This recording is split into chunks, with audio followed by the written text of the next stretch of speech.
This is exactly the kind of predatory market abuse that governments are supposed to stop. In the last video, I talked to you about how current legislation allows grocery giants to block competition. Today, I want to talk to you about something even worse. How the grocery cartel colludes to rig prices and take money straight out of your pockets. A few years ago, Canadians learned that major grocery companies had been fixing the price of bread for more than a decade. See, companies are supposed to compete, trying to win customers by either providing a better price or a better product. But when powerful companies meet in secret and agree to charge the same higher price, that's called price fixing.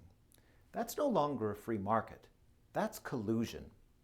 So the obvious question is, if they did it with bread, where else is it happening?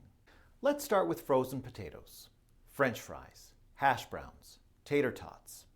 In Canada, one company, McCain's, controls nearly 80% of the frozen potato market. 80%! And when one company controls that much supply, the free market doesn't set the price, McCain's does. Right now, in neighboring jurisdictions, there are lawsuits and investigations into allegations that major potato producers, including McCain's, colluded to fix prices. The companies deny it, and the courts will decide. But here's what we do know. When markets become so concentrated, two things happen. First, the temptation to raise prices goes way up, because where else are people going to go? Second, it becomes much easier to coordinate prices because there are so few competitors left. And here's what really pisses me off. The McCain family is one of the wealthiest families in Canada. And here in Alberta, they've richly benefited from our labor, our land, and tens of millions of dollars in public tax credits to set up their plant to operate right next to the fields where they grow their product. So, the taxpayer gives millions of dollars in corporate welfare at the front end. McCain's dominates the market in the middle, and then they jack up the prices at the checkout. That's the system we're living under right now. And there should be serious consequences, but too often there aren't. So let's use some common sense. If companies are taking public money and colluding to fix the price of food, there should be serious consequences. Start by ending corporate welfare.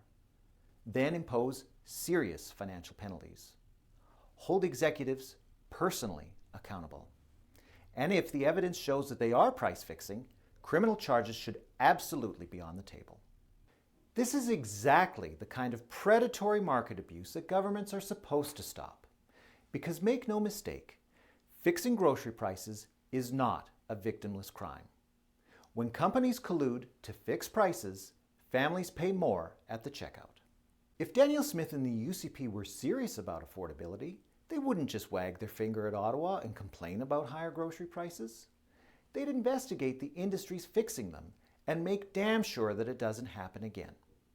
Because when Albertans walk into the grocery store, they deserve to know that the price on the shelf is fair and not secretly decided in a boardroom.